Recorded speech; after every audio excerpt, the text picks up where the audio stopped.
ఇక డీటెయిల్స్ లోకి వెళ్తే కాకినాడ 50 బిల్డింగ్ సెంటర్ లో స్వర్గీయ కంపర రమేష్ మిత్ర బృందం ఆధ్వర్యంలో శ్రీ గణపతి నవరాత్రి మహోత్సవాలు ఘనంగా నిర్వహిస్తున్నారు.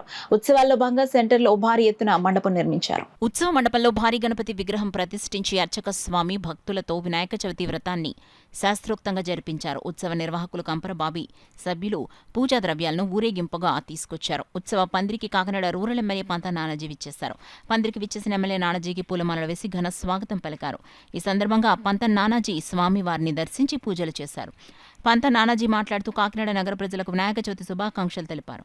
ఉత్సవ నిర్వాహకులు కంపర బాబీ మాట్లాడుతూ గత 20 సంవత్సరాలుగా ప్రతి ఏటా కంపర రమేష్ మిత్ర బృందం వినాయక చవితి ఉత్సవాలను ఎంతో వైభవంగా నిర్వహిస్తున్నారని, రమేష్ లేనప్పటికీ ఆయన మిత్ర బృందంతో కలిసి తాను ఉత్సవాలను నిర్వహిస్తున్నట్లు వెల్లడించారు. ఈ కార్యక్రమంలో పెద్ద సంఖ్యలో నగర ప్రముఖులు పాల్గొన్నారు. వినాయక చవితి పూట అందరూ కూడా కాకినాడలో అందరూ కూడా బాబా పిల్లలతో క్షేమంగా ఉండాలని, ఆరోగ్యాలతో ఉండాలని, ఈ సంవత్సరం అందరికీ విద్యార్థులందరూ కూడా బాగా చదువుకుని విఘ్నేశ్వర యొక్క ఆశీస్సులతో వ్యాపారస్తులు కానీ, విద్యార్థులు కానీ, రాజకీయ నాయకులు కానీ, స్త్రీలు కానీ అందరూ కూడా సౌఖ్యంగా ఉండాలని చెప్పి మరీ కోరుకుంటూ మళ్ళీ వచ్చే వినాయక చవితి నాటికి పవన్ కళ్యాణ్ గారు ఈ జిల్లాని, కాకినాడ జిల్లాని ఒక ఐకాన్ సిటీగా, ఒక మెగా సిటీగా దీన్ని మార్చగలిగి పోతా ఉన్నారు.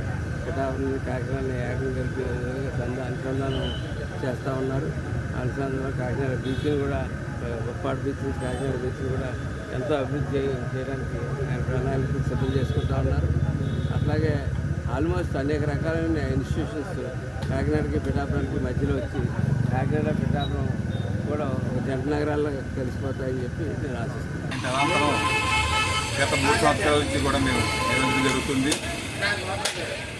కంపర రమేష్ గారి మిత్రమండలి అయితేనేది, వాళ్ళ స్నేహితులు, బంధువులు అందరూ కూడా ఇందులో పాల్గొని ఏ విధంగా అయితే ఆయన ఈ వేడుకలు ఘనంగా నిర్వహించేవారో అలాగే మేము కూడా ఆ గణపతి వారి దయ వల్ల మేము నిర్వహించడం జరుగుతుంది. అలాగే కీర్తిశేషులు నా సోదరు రమేష్ గారు కూడా ఎప్పుడూ కూడా నిత్యం ఎలాగైతే ఈ సెంటర్లో మా వినాయకునికి